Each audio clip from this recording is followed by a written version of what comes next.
राजाधिराज सद्गुरुनाथ सिद्धरामेश्वर महाराज की जय। राजाधिराज सद्गुरुनाथ श्री भावसर महाराज की जय। राजाधिराज सद्गुरुनाथ श्री कालसिद्धेश्वर महाराज की जय। गुरुर्ब्रह्मा गुरुर्विष्णु गुरुर्देवो महेश्वरा गुरु साक्षात् परब्रह्म तस्मै श्री गुरुवे नमः। ब्रह्मानन्दं परमसुखदं केवलं ज्ञानमूर्तिं द्वन्द्वातीतं गगनसदृशं तत्त्वमस्यादिलक्ष्यम् एकं नित्यविमलमचलं सर्वधी साक्षिभूतं भावातीतं त्रिगुणरहितं सद्गुरुं तं नमामि।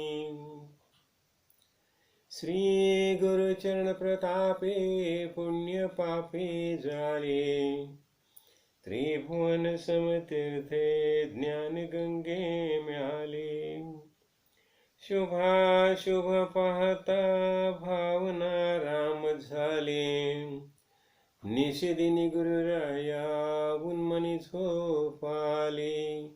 जय जय रघुवीर समर्थ राजाधिराज सद्गुरुनाथ श्री कालसिद्धेश्वर महाराज की जय। श्री राम श्रीमद्दासबोध दशक पाचवा समास चौथा उपदेश लक्षण निरूपण पढ़ना प्रारंभ करता हूँ जी महाराज। श्री गणेशाय नमः। श्री सरस्वते नमः। श्री गुरुभ्यो नमः। श्री समर्थ सद्गुरु सिद्धरामेश्वराय नमः। श्री समर्थ सद्गुरु कालसिद्धेश्वराय नमः। श्री राम ऐका उपदेशाची लक्षणे बहुविधे कोण कोणे सांगता ते असाधारणे परी काही एक सांगो। बहुतेक मंत्र उपदेशते कोणी नाम मात्र सांगती एक ते जप करविती ओंकाराचा। शिव मंत्र भवानी मंत्र विष्णु मंत्र महालक्ष्मी मंत्र अवधूत मंत्र गणेश मंत्र मार्तंड मंत्र सांगती। मत्स्य कूर्म वराह मंत्र नृसिंह मंत्र वामन मंत्र भार्गव मंत्र रघुनाथ मंत्र कृष्ण मंत्र सांगती। भैरव मंत्र मल्लारी मंत्र हनुमंत मंत्र यक्षिणी मंत्र नारायण मंत्र पांडुरंग मंत्र अघोर मंत्र सांगती। जय जय रघुवीर समर्थ।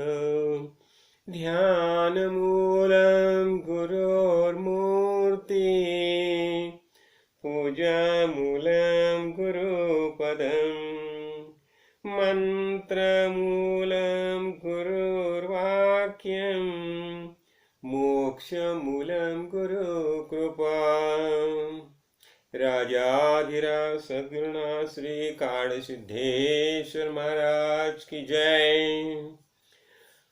तो अभी आज हम देख रहे हैं, हम इसके पहले प्रवचन में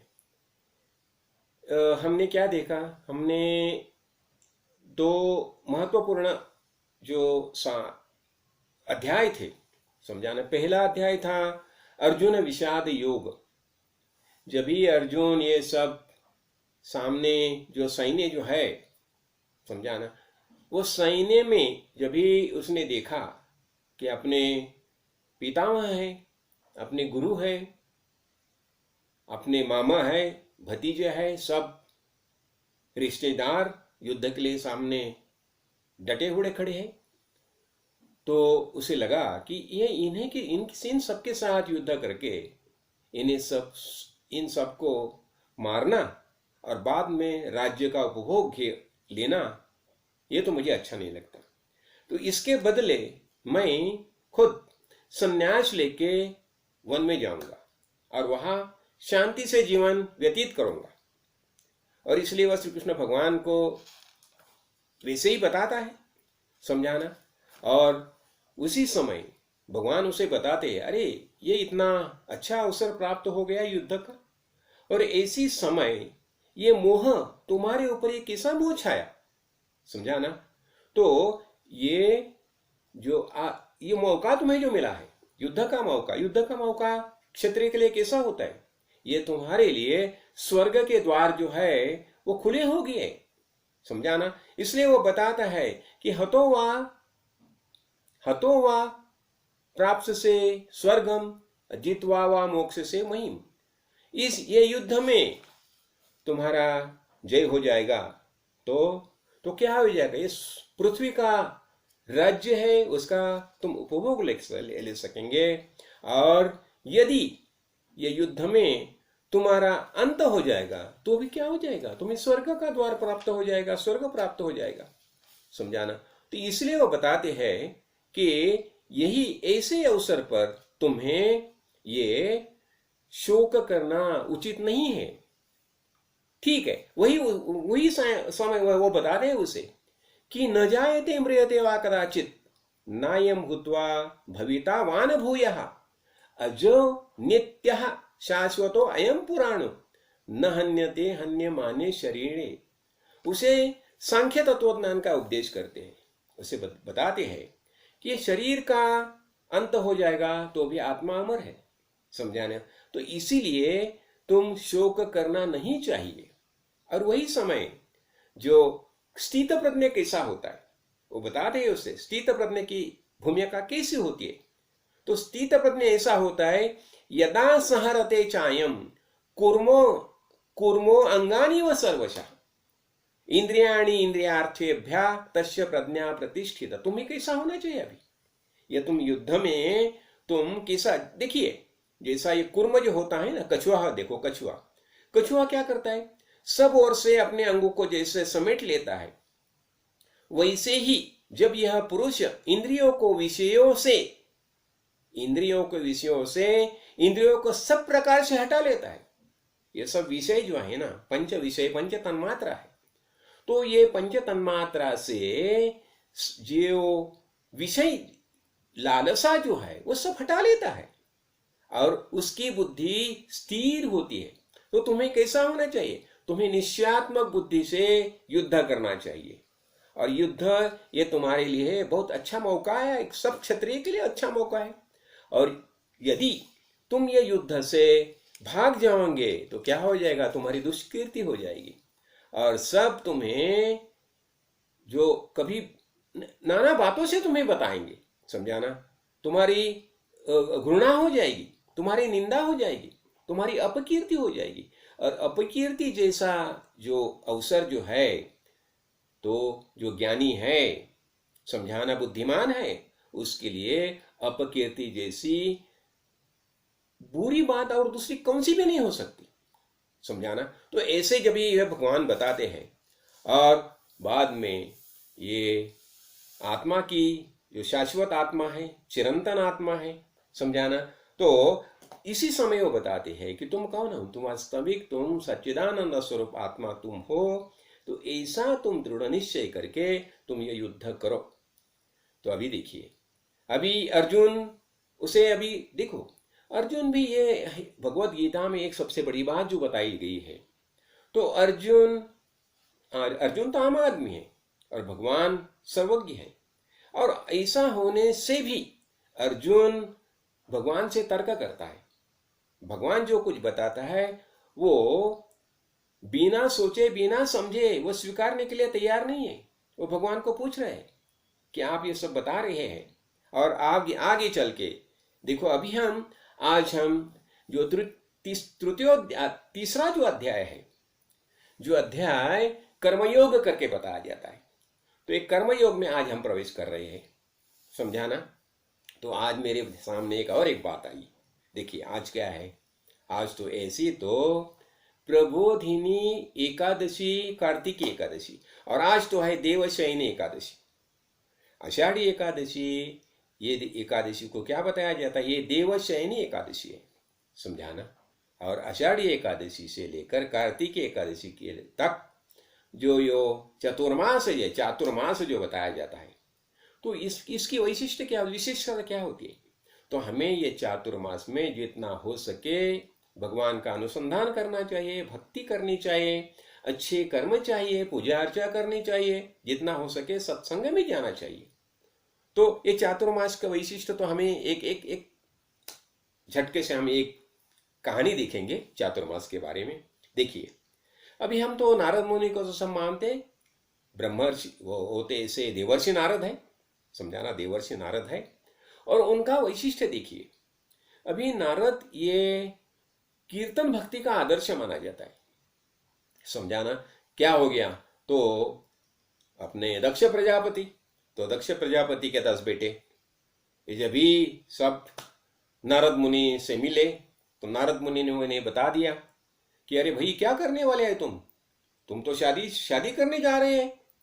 तो शादी तो जो आदमी है, मनुष्य जिसे नरदेह जिसे प्राप्त हुआ है, तो उससे सबसे बड़ा कर्तव्य क्या होता है, उसे आत्मज्ञान प्राप्त करना चाहिए, तपश्चर्या करनी चाहिए, समझाना। तो ऐसा कहने से वो प्रजापति के जो दासपुत्र है वो सब संन्यास लेने लगते हैं। तो जब ये प्रजापति को समझता है अरे ये कौन किया, तो उसी टाइम वो नारद मुनि वहां पहुंचते हैं और पूछते हैं भ्राताश्री प्रणाम। तो दक्ष प्रजापति बोलते हैं हाँ मुझे वैसा ही लगा कि ये कार्य तुम्हारे बिना और कोई करने वाला नहीं है। अभी मैं तो ये सब पुत्रों का शादी करने वाला था, समझाना, लेकिन तुम्हें उनको भड़काया और सब सन्यास लेके चले गए, सन्यास लेने लगे। तो अभी मैं ये तुमने ये जो कुछ कार्य किया ना, उसके लिए तुम्हें मैं एक शाप देता हूं।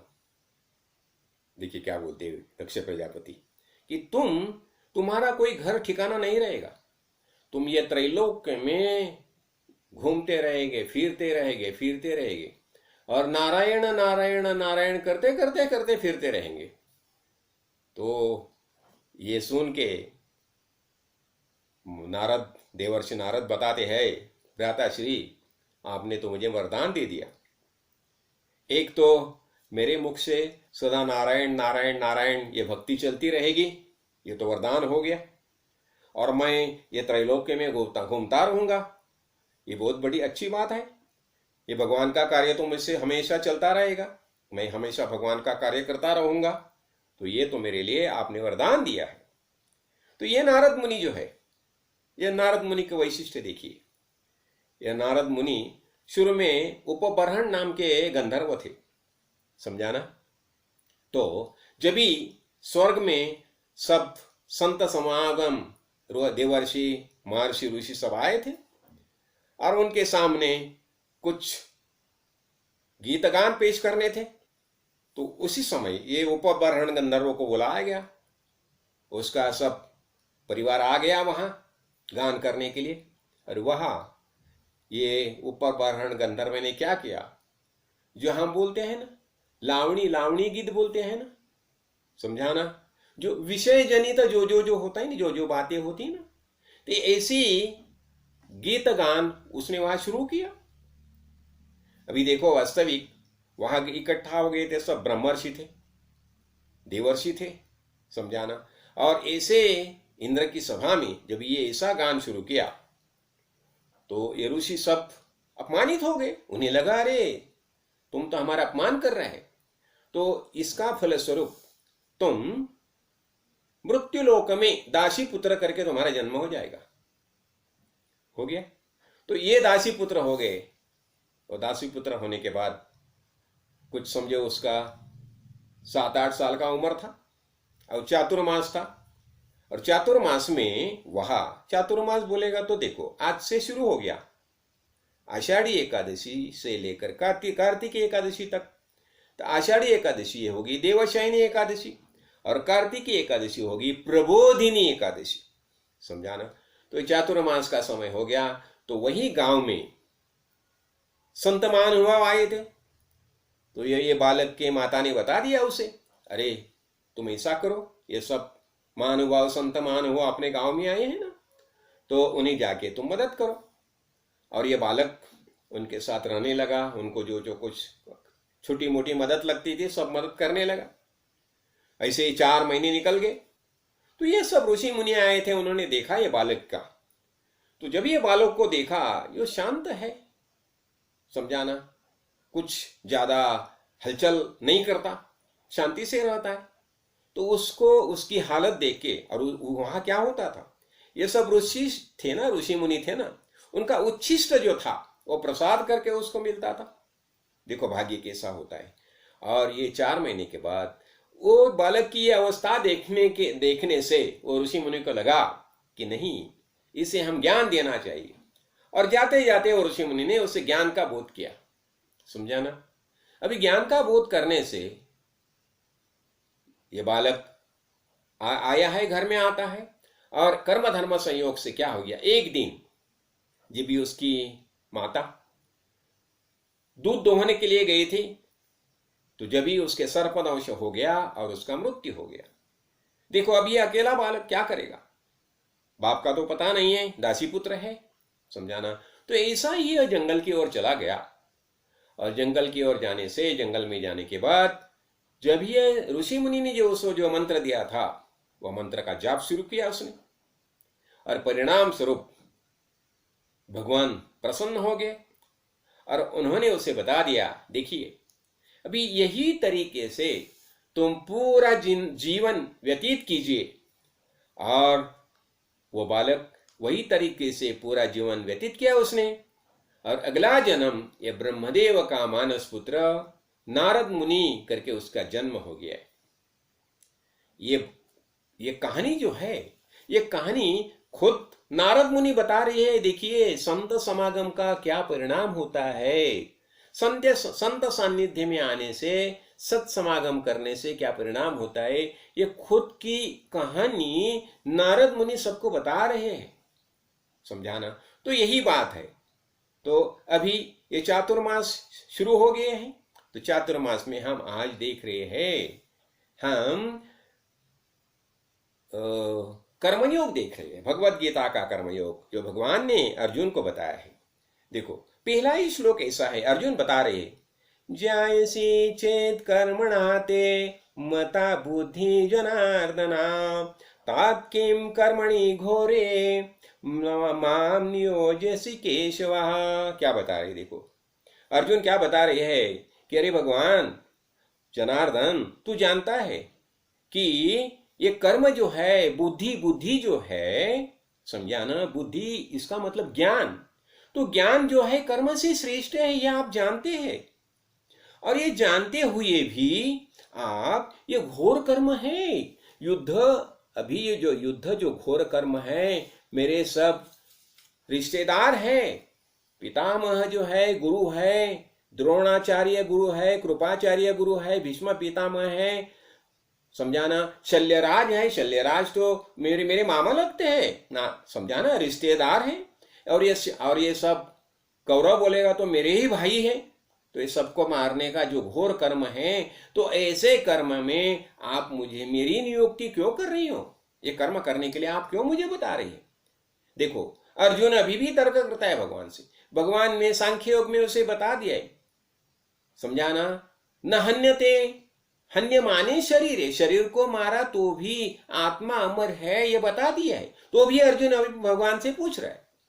अभी देखो अगला इसमें क्या बता रही है व्यामिश्रेण वाक्येन बुद्धिं मोहयसी मे तदेकं वद निश्चिन्त्य येन श्रेयोऽहमाप्नुयाम्। देखो अभी अर्जुन क्या बता रहे, अभी जो घोटाला करने वाले जो शब्द है ना, समझाना, कंफ्यूजन बोलता है ना जिसे, मिले हुए शब्द जो है, तो ऐसे शब्द बता के मुझे ये मोहित मत करो, समझाना, अभी मुझे मोहित मत करो। आप एक ही बात मुझे निश्चय से बता दीजिए कि जिसमें मेरा कल्याण है, समझाना। अभी भगवान से बता रहे हैं, ठीक है, तो अभी भगवान आगे बता रहे हैं। तो यहां क्या हो गया, अर्जुन की जो अवस्था होगी, अर्जुन को ज्ञान के बारे में बता दिया है, तुम आत्मा हो यही भी बता दिया है। तो भी अर्जुन अभी बता रही है, भगवान को पूछ रही है कि ये घोर कर्म है, इतना ये सबको मारना ये घोर कर्म है, तो ऐसे कर्म में मुझे तुम क्यों लगाते हो, मुझे नियुक्त क्यों कर रहे हो, समझाना। तो अभी भगवान बता रहे हैं, देखिए, लोकेस्मिन् द्विविधा निष्ठा पुरा प्रोक्ता मया नघ ज्ञान योगेन सांख्यानाम कर्म योगेन योगिनाम। अभी देखो अब भगवान क्या बता रहे हैं, देखो अर्जुन को भगवान बता रहे हैं, देखो ये सब ये लोग जो है ना, समझाना, ये समुदाय में मैंने क्या किया है कि लोकेस्मिन् द्विविधा, दो प्रकार की निष्ठा मैंने बताई है, समझाना, दो प्रकार की निष्ठा। एक क्या होता है कि ज्ञान योग, एक ज्ञान योग बताया है, जो आत्मज्ञानी महापुरुष है उन्हें मैंने ज्ञान योग बताया है, और जो कर्मयोगी जो है, ये योगी जो है जिन्हें कर्म करना है, उनके लिए मैंने कर्मयोग बताया है। और ये दो प्रकार की निष्ठा मैंने पहले से बता दी है। जिन्हें ज्ञान मार्ग से जाना है वो ज्ञान मार्ग से जाए, जो कर्म मार्ग से जाना है वो कर्म मार्ग से जाए। और ये क्या बताया जाता है, ज्ञान मार्ग कैसा होता है, विहंगम, जो पंछी जो है ना, देखो ऊपर पेड़ पर फल है, तो पंछी क्या करता है, एक छलांग लगा के वहां जाता है और वो प्राप्त करता है, समझाने, ज्ञान मार्ग हो गया। और पिपीलिका मार्ग, जो पिपीलिका जो है कैसी करती है, आस्ते आस्ते आस्ते आस्ते पेड़ के ऊपर चढ़ती है, फिर शांति से ऊपर जाती है, पिपीलिका मार्ग हो गया। तो भगवान बताते हैं कि मैंने जो सांख्य तत्वज्ञानी जो है, सांख्य योगी जो है, ज्ञानी महापुरुष है, उनके लिए मैंने ज्ञान योग बताया है, समझाना। और जो कर्म योगी है, जो कर्म का हिसाब से भगवान को प्राप्त करना चाहते हैं, उन्हें मैंने कर्मयोग बताया है।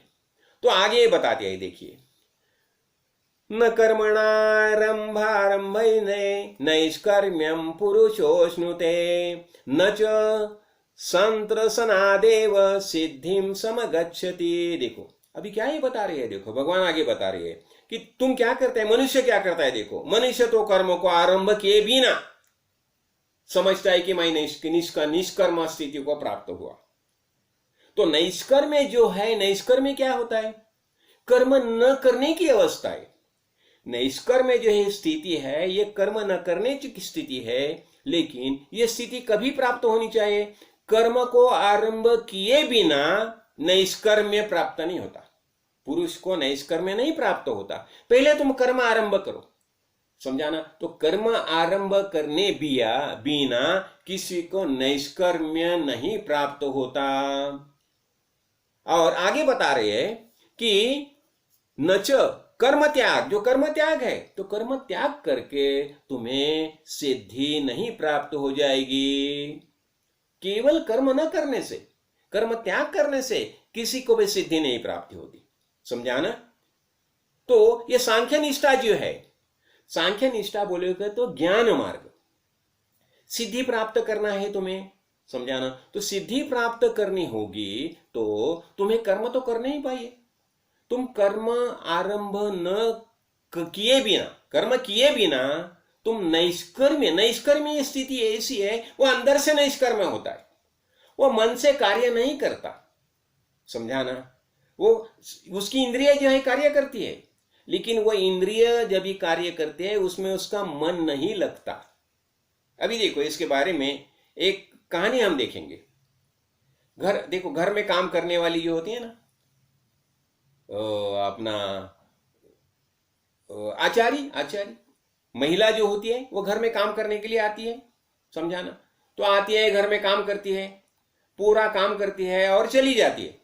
लेकिन जब भी वो काम करती है, काम तो हाथ से करती है, इंद्रिय लगाई है, सब काम में सब इंद्रिय तो लगा दी है, लेकिन उसका मन काम में नहीं है, उसका मन उसके घर में है। समझाना, मन कहाँ है? मन घर में है। काम तो सब कर रही है, समझाना, और मन घर में है। समझाना। तो ऐसी जो अवस्था है, तो हमें क्या करना चाहिए? हम सब काम करना चाहिए, लेकिन मन जो है हमारा वो भगवान के यहां लगाना चाहिए। देखिए, काम तो सब करने चाहिए, काम बुद्धि से हम करते हैं, जैसे जैसे काम करने चाहिए वैसे वैसे काम करते हैं, लेकिन वो काम करते समय हम हमारा मन कहाँ लगाना चाहिए? मन बुद्ध भगवान में लगाना चाहिए।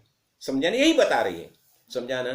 तो यहां आगे आगे चल के इसी क्या होता है, यह क्या बताया कि कर्म आरंभ किए बिना आप नैष्कर्म्य जो है, नैष्कर्म्य इसका मतलब ऐसा है कर्म न करने की जो अवस्था है। समझाना। तो कर्म न करने की अवस्था ये मन से करो, मन जो है भगवान में लगा दो, कर्म जो है इंद्रिय से सब कर्म करते रहो। समझाना। जो कर्म करना है वो कर्म करते रहो। अच्छा, आगे ये बता रही है, नहीं कश्चित क्षणमपि जातु तिष्ठन्ति अकर्मकृत् कार्यते ह्यवशः कर्म सर्वः प्रकृति जय गुणैः। क्या क्या बताए? देखो, नहीं कर्म, नहीं कश्चित क्षणमपि जातु। देखो, जो जन्म आया है, जिसने जन्म लिया है, ऐसा जो मनुष्य है, तो कर्म किए बिना, समझाना, वो किसी भी काल में कर्म किए बिना नहीं रहता। समझाना। एक क्षण भी बिना कर्म किए नहीं रहता, क्योंकि सारा मनुष्य समुदाय प्रकृति जनित गुण द्वारा परवश हुआ कर्म करने के लिए बाध्य किया जाता है। देखो, ये सब कर्म होते कैसे होते? प्रकृति कर लेते, प्रकृति से होते। देखो, प्रकृति का अर्थ समझ लीजिए, प्रकृति का अर्थ ये माया समझो, प्रकृति का अर्थ स्वभाव समझो, अपना अपना स्वभाव होता है, और स्वभाव से हर एक काम किए जाते, स्वाभाविक काम किए जाते। समझाना। तो ये सब जो कर्म अपने हाथ से होते हैं ना, वो प्रकृति करती है, प्रकृति के कारण ही सब कर्म किए जाते हैं। तो इसलिए ना एक मराठी में एक श्लोक है, मेरे ध्यान में सामने आया, गुणे गुणासी आदरिले जरी इंद्रिय विषयाला। देखिए क्या बताया, गुणे गुणासी आदरिले जरी इंद्रिय विषयाला। जो गुण जो है ना, गुण प्रकृति के गुण है, तो प्रकृति के गुण के हिसाब से जो इंद्रिय जो है, इंद्रिय विषय में प्रवृत्त होता है। समझाना। लेकिन वो मन से नहीं होता, गुण से होता है। समझाना। अभी एक बात देखिए ना, एक छोटा बच्चा होता है और वो माँ का दूध ग्रहण करने लगता है ना, जब भी छोटा बच्चा माँ का दूध प्राशन करता है, तो उसका स्वाभाविक होता है। देखो, उसको खाली माँ ने ऐसा पकड़ा, वो ऑटोमेटिक दूध लेना शुरू करता है। ये कैसा हो गया? ये प्रकृति का स्वभाव हो गया। समझाना। वो दूध जब भी चूसता है, माँ का दूध जब भी चूसता है, ये कैसा हो गया? उसका स्वभाव हो गया, और स्वभाव के वजह से वो वैसा ही बर्ताव करता है, इसलिए यहां बता रही है कि ये प्रकृति कार्यति ही अवश्य कर्म सर्वः प्रकृति जय गुणे। प्रकृति के गुण से सब कार्य होता रहे। आगे बता रहे, कर्मेन्द्रियाणि संयम्य ये आस्ते मनसा स्मरन् इंद्रियार्थान् विमूढ़ात्मा मिथ्याचारा स उच्यते। देखिए यहां क्या बता रहे, कर्मेन्द्रियाणि संयम्य ये आस्ते मनसा स्मरन्। कितनी अच्छा बताया। देखो, अभी हम कर्मेंद्रिय को ऐसा संयम करते हैं, इंद्रिय हमारे वश में रखिए, लेकिन मन से हम ध्यान करते हैं, मन से उसका स्मरण करते हैं। समझाना। कर्मेंद्रिय जो है, कर्मेंद्रिय तो हम उनका संयमन किया है। समझाना। लेकिन मन में हम वही ढूंढते हैं, मन से वहां जाते हैं। समझाना। इंद्रियों को पकड़ रखा है, लेकिन मन वहां ही घूमता है। समझाना। कभी कभी गुरुजी बोलते थे, अरे हाँ, सब तो बैठे है, संत संघ में बैठे हैं। गुरुजी पूछते थे, क्या कहाँ गए तुम? तुम बैठे तो यहां हो, लेकिन ख्याल कहां का कर रहे हो, घर में क्या चल रहा है, ऐसा होता है। समझा ना। कर्मेंद्रिय इसलिए क्या हुए, देह यहां बैठा है, हटके बैठा है, लेकिन मन वहां घूमता है। तो ऐसी अवस्था अच्छी नहीं मानी है। समझा ना। तो मन में, और ये है ऐसा जो करता है, इन इंद्रियार्थान विमूढ़ात्मा मिथ्याचारा सउच्यते। क्या बताया देखो, इंद्रियार्थान विमूढ़ात्मा, ऐसा जो मूर्ख जो है, समझा ना, जो इंद्रिय को हठपूर्वक रोकता है, हठपूर्वक इंद्रिय को रोकता है, समझा ना, इंद्रिय को रोकता है, लेकिन मन वहां गए, चला गया है, समझा ना। तो ऐसा जो है उसे मिथ्याचारी, दंभी बताया है। ये मिथ्याचारी है, दंभी बताया है। आया है सत्संग में, समझा ना, लेकिन क्या बताया जाता है देखो, महाराज क्या बताते थे, संत संग में कौन आते हैं, हौसे, नौसे और गौसे। देखो कौन आते हैं। हौसे बोलेगा ठीक है, मजा आती है इसलिए आया हूं संत संग में। नवसे, किसने नवस किया है, नहीं मैं 5 दिन संत संग में जाऊंगा, ऐसा नवस किया इसलिए वहां आए 5 दिन। और गौ से, देखो गौ से मेरे ख्याल में एक कहानी आ गई, एक घटना आ गई। देखो जब भी महाशिवरात्रि का कार्यक्रम था अभी, और महाशिवरात्रि हमें कोल्हापुर मठ में क्या होता था, महाशिवरात्रि में बहुत भीड़ होती थी, समझाना, हजारों लोग आते थे, समझाना। तो उनमें मंदिर में जाने के लिए ऐसा एक बड़ा रोप लगाया जाता था, दौर लगाया जाता था, और एक बाजू से जाने वाले, अंदर जाने वाले जाते थे, दूसरे बाजू से आने वाले आते थे, समझाने। तो इतने में क्या हो गया, एक औरत एकदम जोर से चिल्लाई, डोर लो डोर लो। क्या हो गया, उसके गले में जो मंगलसूत्र था वो आगे जाने वाले ने, किसी ने छीन लिया था, समझाना। इसलिए क्या जाता है, संत संग में कौन आते हैं, हौसे, नौसे और ये गौ से, ऐसा कुछ ना कुछ मिलेगा करके आते हैं, समझाना। तो इसलिए बताया ये कि हम डटकर आए हैं, लेकिन मन हमारा वहां नहीं, तो नहीं चलेगा। जब हम संत संग में आते हैं तो हम मन से आना चाहिए, हमारा मन वहां रहना चाहिए, समझाना। इसलिए ये बहुत महत्वपूर्ण बात है। और क्या बताया है, हम पहले देखा ना, बुद्धि कैसी चाहिए, निश्चयात्मक बुद्धि चाहिए, बहुशाखा वाली बुद्धि नहीं चाहिए। जब ये निश्चयात्मक बुद्धि रहती है तो ही हम संत संग का आनंद ले सकते हैं, समझाना। वास्तविक वो ज्ञान की बातें है, वो अच्छी तरह से हम समझ सकते हैं। देखिए आगे क्या बता रही है, इंद्रियाणि मनसा नियम्य आरभते अर्जुना कर्मेंद्रिय ही कर्म योगम असक्ता सविशिष्यते।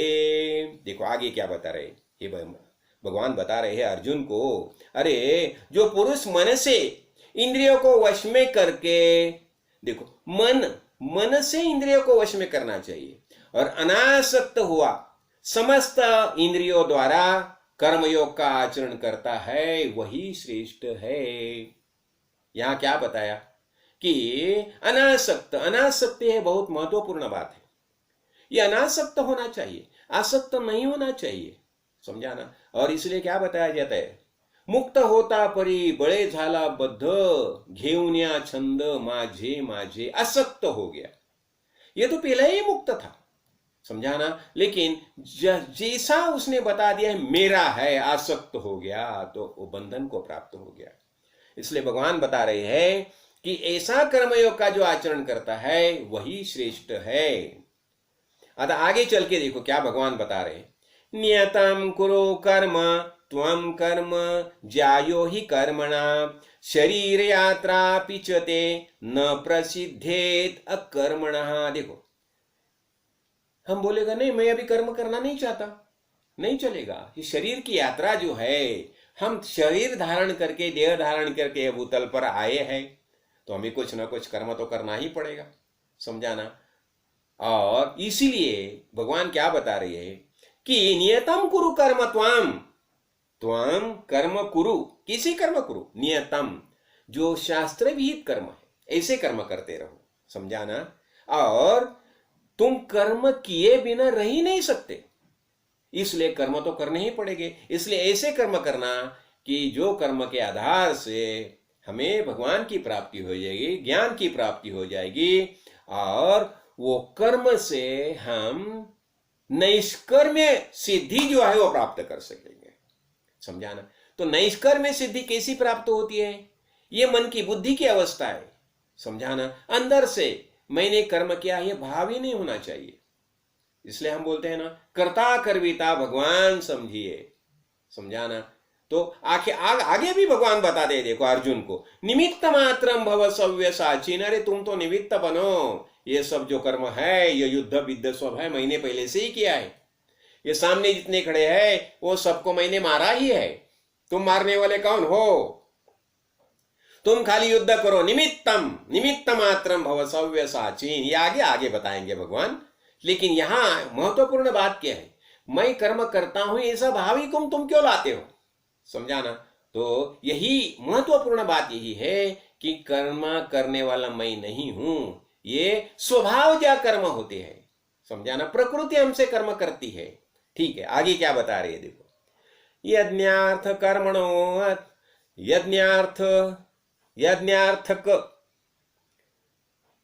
यज्ञार्थात कर्मणो अन्यत्र लोकोऽयं कर्म बंधना तदर्थम कर्म कौन्तेय मुक्त संग समाचरा। देखो क्या होता है यहाँ कि आसक्ति रहित यज्ञ के निमित्त किए जाने वाले कर्मों से अतिरिक्त जो कर्म किए जाते, यज्ञ के निमित्त जो कर्म करने के लिए किए जाते, और इसके अतिरिक्त जो दूसरे कर्म होते हैं, ये पूरा जन समुदाय क्या करता है? जन समुदाय कर्म करता ही रहता है। लेकिन पूरा जन समुदाय जो कर्म करता है, ये कर्म कैसे है? ये यज्ञ करके नहीं है, यज्ञ के अतिरिक्त एक कर्म है। जो ज्ञानी यज्ञ करता है, कर्म करता है, वो क्या हो गया? वो कर्म योग हो गया। और आम आदमी जो कर्म करते हैं, ये क्या है? वो कर्म योग नहीं है, वो कर्म होते हैं उनके हाथ से। ये पूरा मनुष्य, और ऐसा जो मनुष्य समुदाय है वो कर्मों से बनता है, वो कर्मों से कर्म के बंधन में मिल जाता है। समझाना? कर्म किए बिना तो कोई नहीं रहता, हर एक से कर्म तो होते ही रहेंगे। तो ये सब लोग जो आम आदमी जो कर्म करते हैं, वो कर्म से क्या होता है? वो कर्म के बंधन में पड़ते हैं, मिल जाते हैं। इसलिए भगवान बता रहे हैं, अरे अर्जुन, तुम आसक्ति से रहित होके यज्ञ के निमित्त ये सब कर्तव्य कर्म कर। क्या बता रहे हैं? तुम आसक्ति से रहित हो जाओ और यज्ञ समझ के यज्ञ के निमित्त ये सब कर्म कर जाओ। देखो आम आदमी तो कर्म करते ही रहते हैं। समझाना? हर एक आदमी से कर्म तो होते रहते हैं, लेकिन आम आदमी जो कर्म करता है वो कर्म का बंधन उसे पड़ता है, वो कर्म के बंधन में हो जाता है। लेकिन जब भी ज्ञानी योगी जब भी कर्म करता है, कर्म योगी जब भी कर्म करता है, तो वो आसक्ति रहित कर्म करता है। और हमारे कर्म जो है वो आसक्ति रहित ही होने चाहिए।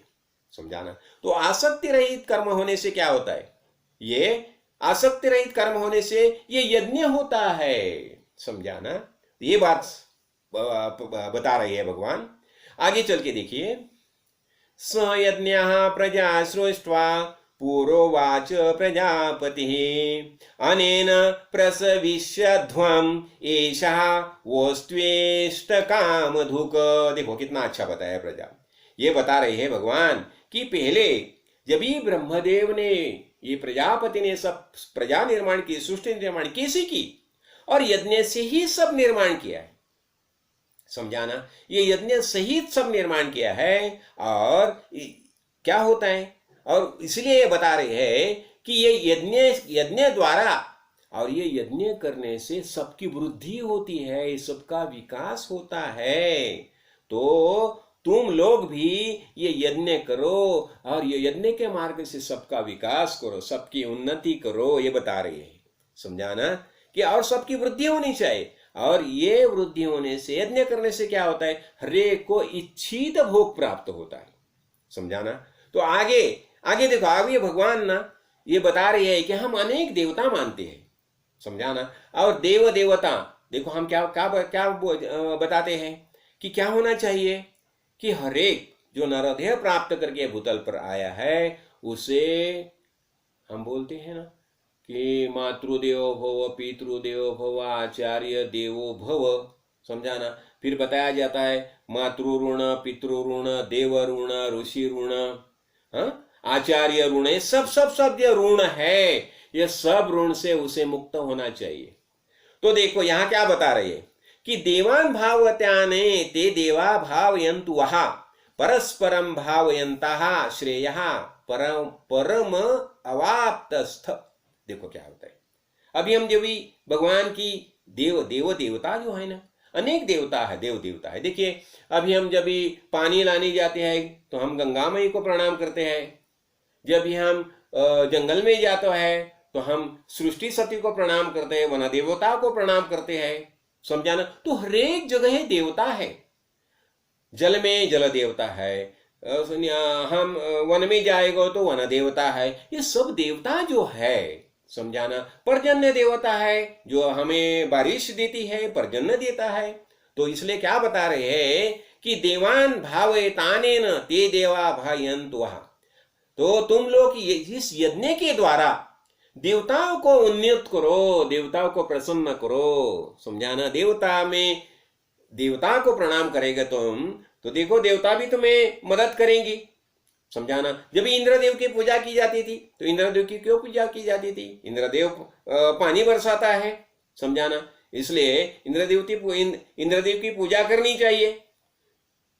समझाना। तो हमें इष्ट भोग प्राप्त हो जाता है देवताओं की पूजा करने से। अभी हम जब यज्ञ करते हैं तो हम क्या करते हैं? देवताओं को हम आहुति देते हैं। समझाना। अग्नि में जो हम अर्पण करते हैं ना, आहुति देते हैं, वो आहुति अग्नि जो जो देवताओं को दी दी वह देवताओं को अग्नि क्या करते हैं? वन्ही। अग्नि को क्या बताया जाता है? वन्ही बताया जाता है। तो अग्नि हम जो आहुति देवताओं को देते हैं वो आहुति अग्नि देवता तक पहुंचाता है। समझाना। इसलिए अग्नि को क्या बताया जाता है? अग्नि को वन्ही वहन करके लेता है। समझाना। ऐसे हम ये देवता सब देवता है, देवता को हम प्रणाम करना चाहिए, देवता को हम यज्ञ करके आहुति देना चाहिए। और ऐसा करने से क्या हो जाएगा? देवता हमारे ऊपर प्रसन्न होके हमें इष्ट भोगन दे देगी। अब देखो मुझे याद आई जब ये पृथु राजा ये धरती पर राज्य करता था तो वही समय सब जो यज्ञ करते थे लोग, वो राजा के जमाने में वो यज्ञ का परिणाम क्या होता था? ये धरती जो है ये बिना बोए, ये बिना विशेष परिश्रम किए बिना भी मुबलक भरपूर धन धान्य देती थी। समझाना। तो ऐसा होता है क्यों? वो प्रसन्न होती थी, सब देवता प्रसन्न थी। और सब देवता प्रसन्न होने से अनाज जो जो कुछ चाहिए, इष्टान भोगान जो जो चाहिए, सब भोग प्राप्त हो जाते थे। इसलिए यज्ञ को महत्व दिया है। यज्ञ करना चाहिए। देवताओं को, देवता जो है उन्हें प्रसन्न करना चाहिए। इसलिए आगे आगे देखो क्या बता रहे हैं। तो इसलिए जो परस्पर कल्याण होता है, हम देवता की पूजा कर रहे हैं, देवता प्रसन्न रहते हैं, देव भी हमें इष्ट भोग देते हैं, हम प्रसन्न रहते हैं। समझाना। हमारा जीना सुकर हो जाता है, प्रसन्न हो जाता है, मंगल हो जाता है। क्यों? ये परस्पर जो प्रेम रहता है देवा और मानव उनका, उससे प्रसन्नता प्राप्त होती है। आगे देखो। इष्टान भोगान ही वो देवा दास्यन्ते यज्ञ भाविता तैहि दत्तान प्रदायैहि भ्योयो भुंक्ते स्तेन एव। देखो अभी यज्ञ के द्वारा बढ़ाए हुए देवता तुम लोग को बिना मांगे ही इच्छित भोग निश्चय ही दे देंगे। अभी यज्ञ करके देवता उनकी पूजा की है तो वो देवता जो है जो जो भोग है वो सब दे देंगे। समझाना। तो इस प्रकार देवताओं के द्वारा दिए हुए भोग को जो पुरुष, देखो उनके बिना स्वयं भोगता है। अभी देवता ने ये सब दे दिया है ना, देवता ने ये सब भोग दे दिया है ना, तो हमें क्या करना चाहिए? उनका एक भाग रहता है वो उन्हें देना ही चाहिए। समझाना। और जो नहीं देता उसे क्या बताया जाता है? स्तेना। स्तेना मीन्स चोर, वो चोर है। इसलिए देखो मुझे याद आई महाराज क्या बताते थे, हम पूर्णिमा को सब कोल्हापुर में जाते थे, समझा ना। तो महाराज बताते थे, अभी देखिए तुम्हारे दररोज हर दिन का जो अन्न ये करते हैं, बनाते हैं, पकाते हैं ना, तो अन्न हर दिन का तुम जो अन्न पकाते हैं उसमें से कुछ मुट्ठी तुम भगवान का करके निकाल के रखो, समझाना। अन्न निकाल के रखो, धान्य निकाल के रखो, समझाना। और वो धान्य जो है, जब भी तुम पूर्णिमा को कोल्हापुर में आएंगे, वो टाइम वो धान्य जो अन्न जो है, धान जो है, वो साथ में ले आओ।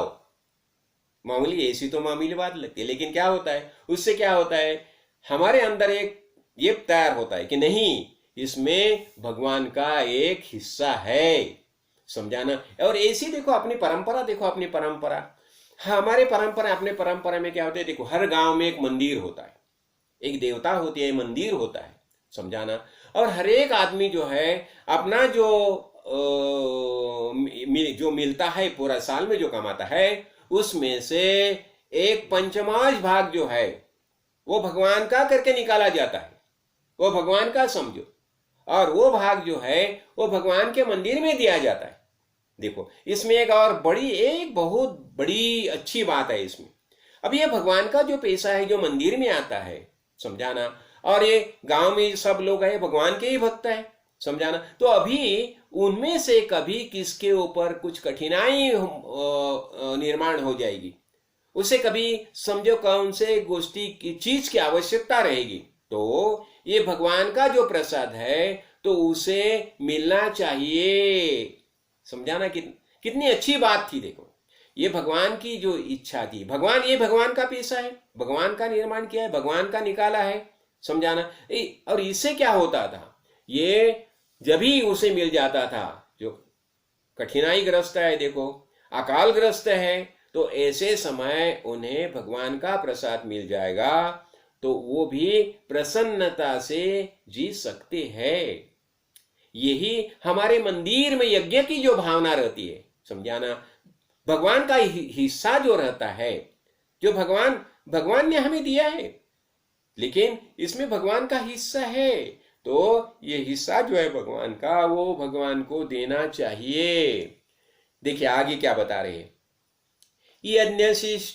यज्ञशिष्टाशिना संतो मुच्यन्ते सर्वकिल्बिषै भुञ्जते त्वघं पापा ये पंचत्यात्म कारणात्। देखो अभी आगे क्या बताया गया, अभी यज्ञ शिष्टाशिना संतो, जो यज्ञ का क्या होता है ना, पहले ना ये बहुत प्रकार के संत थे, कोई ना थोड़ा सा मिलेगा ना वही गिन के चुन के खाते थे, समझाना। तो यहां क्या बताया जाता है, देखो अब यज्ञ से बचे हुए अन्य को खाने वाला श्रेष्ठ पुरुष, अभी यज्ञ होने के बाद जो बच गया है, ये ऐसा जो भक्षण करता है उसके ऊपर जीता है, तो उसे क्या बताए, वो सब पापों से मुक्त हो जाता है, समझाना। और जो पापी लोग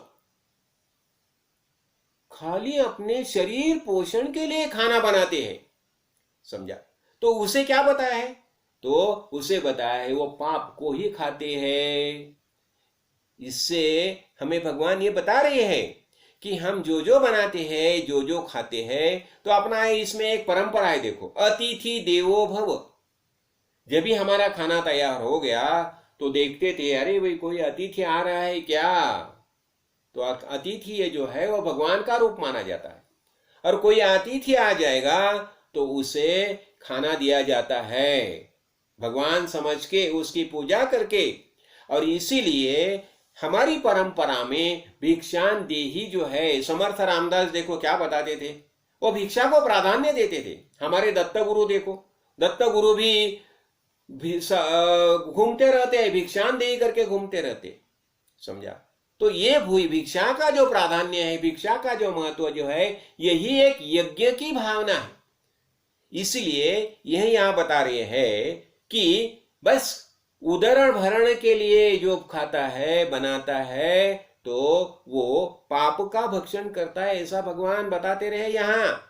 इसलिए हमें भगवान का जो हिस्सा है वो देना ही चाहिए, इसलिए हम क्या बोलते हैं, उदर भरणनो हे जानीजे यज्ञ कर्म। क्या बताया, ये सब जो हम कर रहे हैं वो उदर भरण नहीं है, ये यज्ञ कर्म है। अंदर जो जठराग्नि है उसे आहुति दी जाती है, ऐसी भावना रहती है। तो ये जो बात है ये हमें समझनी चाहिए। और अभी अभी देखो, आगे आगे भी भगवान बताएंगे, यत् करोसि यदश्नासि यज्ञोसि ददासि। क्या बता रही है, यत् करोसि यदश्नासि यज्ञोसि ददासि। यत् तपस्यसि कौन्तेय तत्कुरुष्व मदर्पणम्। आगे आगे बताएंगे भगवान, जो जो तो हम खा रहे पी रहे हैं ये सब मुझे अर्पण करो। इसका मतलब क्या हो गया, जो कर्म कर रहे हैं वो सब कर्म और कर्म का फल जो है वो भगवान को समर्पण करो। और यही से कर्मयोग शुरू होता है, समझाना। तो आगे चल के बता रहे हैं कि हम कहां तक आए। हाँ, तो आगे चल के भगवान बता रहे हैं, देखो, अन्नाद् भवन्ति भूतानि पर्जन्यादन्न संभवा यज्ञाद् भवति पर्जन्यो यज्ञः कर्म संभवा कर्म ब्रह्मोद्भवं विद्धि ब्रह्माक्षर समुद्भवम् तस्मात् सर्वगतं ब्रह्म नित्यं यज्ञे प्रतिष्ठितम्। यहाँ कितनी अच्छी बात बता रही है, देखो भगवान क्या बता रहे हैं। ये अन्न जो है, देखो अभी यहाँ सृष्टि का निर्मिति का जो भाग है ना ये भी बता रही है। अन्नाद् भवन्ति भूतानि, यह संपूर्ण प्राणी मात्र जो है ना ये कैसे होते, इसलिए क्या बताया जाता है, अन्न हे पूर्ण ब्रह्म। क्या बताया जाता है, अन्न हे पूर्ण ब्रह्म बताया जाता है। तो अन्नाद् भवन्ति भूतानि, ये सब प्राणी मात्र भूत मात्र है, उन्हें अन्न की जरूरत है और अन्न से उनकी निर्मिति होती है। समझाना, पंचभौतिक शरीर जो है, अन्न भी पंचभौतिक है, तो पंचभौतिक अन्न से पंचभौतिक शरीर की निर्मिति होगी। इसलिए बताया अन्नाद् भवन्ति भूतानि पर्जन्यात् अन्न संभवा। और ये अन्न निर्माण होता है, कैसा निर्माण होता है, पर्जन्य बारिश पानी। समझाना, तो पर्जन्यात् अन्न संभवा और यज्ञात् भवति पर्जन्यो। और ये यज्ञ जो पर्जन्य निर्माण होता है कैसा, यज्ञ। हम बताया ना अभी, हम इंद्र को क्या मानते हैं, पर्जन्य का स्वामी मानते हैं ना। तो इंद्र कभी प्रसन्न होता है जब हम यज्ञ करते हैं। समझाना, परस्पर भावयंती बताया ना हमने। समझाना, तो जब भी हम यज्ञ करते हैं इंद्र प्रसन्न होता है। समझा रो पर, तो इसीलिए पता है कि यज्ञ कर्म पर्जन्यो यज्ञ यज्ञात् भवति पर्जन्य, यज्ञ करने से पर्जन्य होता है, पानी मिल जाता है। समझाना, तो कर्म करने से यज्ञात् भवति पर्जन्यो, यज्ञ करने से इंद्र को अर्पण करने से पर्जन्य निर्माण होता है। और यज्ञ कर्म संभुआ, और यज्ञ किसा निर्माण होता है, यज्ञ जो है यज्ञ कर्म से निर्माण होता है। देखिए यज्ञ की निर्मिति कैसे होती है, कर्म से यज्ञ की निर्मिति होती है। और कर्म ब्रह्मोद्भवम विद्धि, और कर्म कैसा निर्माण होता है, कर्म वेद से निर्माण हो गया। समझाना, कर्म ब्रह्मोद्भवम विद्धि, तो कर्म वेद जो है, वेद से कर्म की निर्मिति होगी, समझो।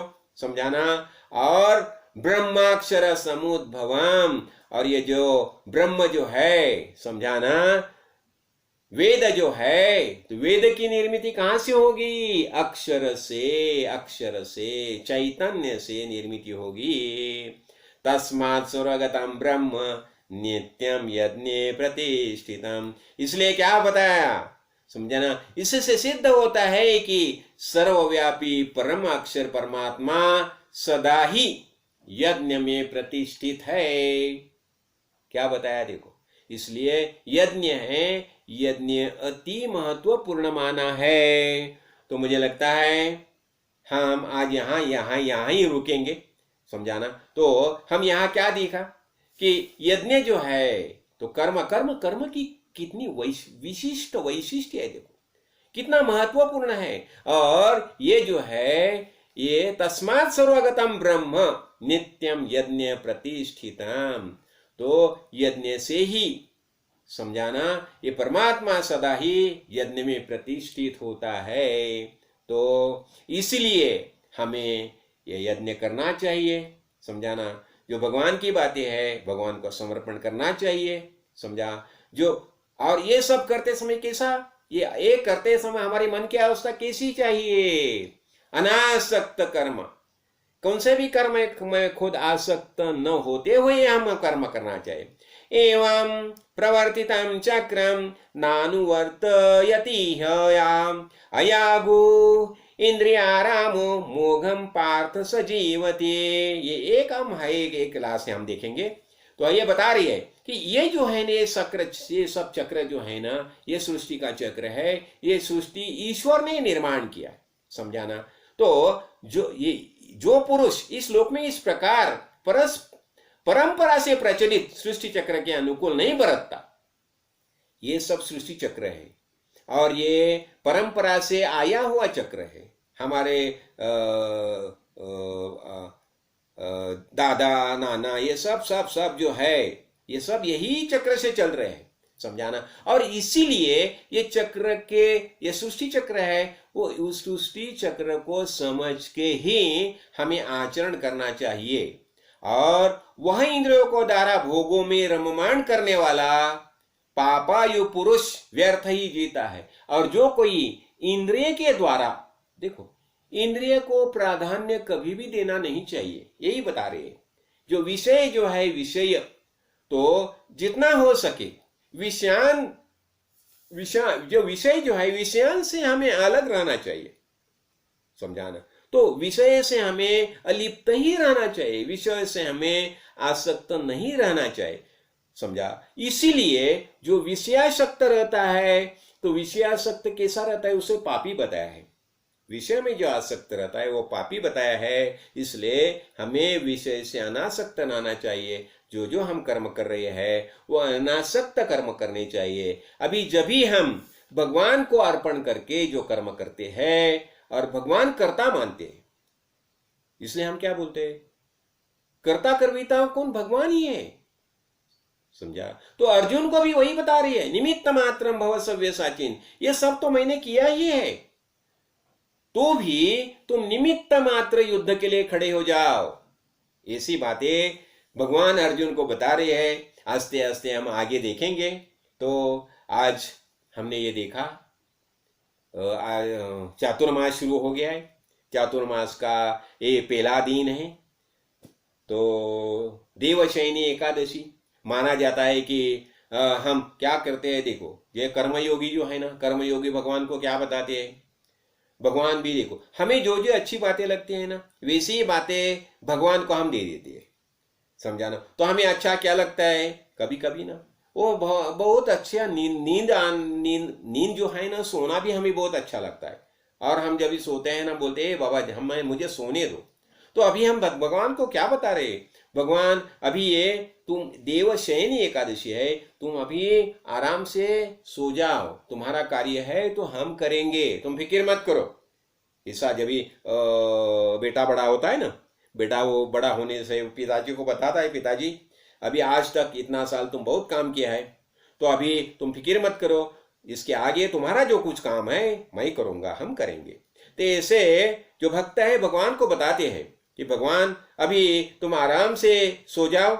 समझाना, और आराम से सो जाओ, और आपका जो कुछ कार्य है तो आपका कार्य हम करेंगे। तो भगवान का कार्य क्या होता है, चातुर्मास में भगवान को कार्य क्या हो जाएगा बताइए। चातुर्मास में हमें क्या करना चाहिए, चातुर्मास जब शुरू होता है ना, तो हरेक गांव में कोई कोई ग्रंथ पढ़ना शुरू होता है, कादासबोध शुरू होता है, पांडव प्रताप शुरू होता जाता है, रघुवंश शुरू जाता है, और उसका प्रसार होता है, और भगवान नाम का संकीर्तन होता है। क्यों, भगवान को यह सब प्रिय है, और ये मार्ग से हम भक्ति करते हैं। हमें ज्ञान प्राप्त करना चाहिए, और ज्ञान प्राप्त करने के लिए हमें भगवान ने बहुत अच्छी, क्या बोलता है ना, ये बहुत अच्छी बात दी, देणगी बोलता है ना, ये दान दिया है भगवान ने, देन दी है, क्या, मन। तो ये मन जो है हमें भगवान के रूप में लगाना चाहिए। इसलिए हम क्या बताते हैं, ध्यान मूलम गुरोर्मूर्ते पूजा मूलम गुरुपदम, मंत्र मूलम गुरोर्वाक्यम, मोक्ष मूलम गुरु कृपा। अभी हम संत संघ में आते हैं, समझा? तो संत संघ में आते हैं तो अभी हमें ध्यान किसका करना चाहिए? ध्यान मूलम गुरोर मूर्ति, ये सदगुरु भगवान की ही हम ध्यान करना चाहिए। अभी पूजा किसकी करनी चाहिए? पूजा मूलम गुरु पदम, गुरु चरण की हमें पूजा करनी चाहिए। मंत्र मूलम गुरोर वाक्यम, जो मंत्र का मतलब क्या होता है? जिसका मनन करने से हम मुक्त होते हैं। मनना त्रायते इति मंत्र, त्रायते मीन्स तरते हैं, तर बेड़ा पार हो जाता है। तो जिसका मनन करने से हम ये भवसागर तरते हैं, तैर के जाते हैं, तो ऐसा मंत्र जो है सदगुरु भगवान ने हमें दे दिया है। तो मंत्र मूलम गुरोर वाक्यम और मोक्ष मूलम गुरु कृपा। मोक्ष का मतलब हमने अभी देखा, अभी कर्म करते समय मैं कर्म करता हूं बोला, बताया, तुम बंधन हो गया, ये सब भगवान करता है तो मुक्त हो गया। तो मोक्ष मूलम गुरु कृपा, तो हमें ये मुक्ति कभी प्राप्त हो जाएगी? जब भी सदगुरु भगवान ने जैसा हमें बताया है, समझाने जो बातें हमें समझाए, जो बातें बताई है, तो जो बातें बताई, जो बातें समझाई, वही तरीके से जब हम आचरण करते हैं और ये सदगुरु भगवान ने जो ज्ञान दृष्टि दी है वो ज्ञान दृष्टि पक्की करती है, तो हम गुरु कृपा ही होगी ना। और गुरु कृपा क्या क्या है? गुरु कृपा और दूसरी कौन सी हो सकती है? इसलिए हम एक ही बात करना चाहिए जैसे सदगुरु भगवान ने हमें बता दिया है। मेरे सदगुरु काल सिद्धेश्वर मावले, उन्होंने जो रास्ता दिखाया है बस वही रास्ते से चलना, यही मेरे लिए सबसे उचित बात है। और आप सब महानुभाव यहाँ आके ये जो सत्संग का जो स्वाद ले रहे हैं, ज्ञान दृष्टि प्राप्त करे हैं, इसलिए मैं मेरे सदगुरु से एक ही प्रार्थना करूंगा कि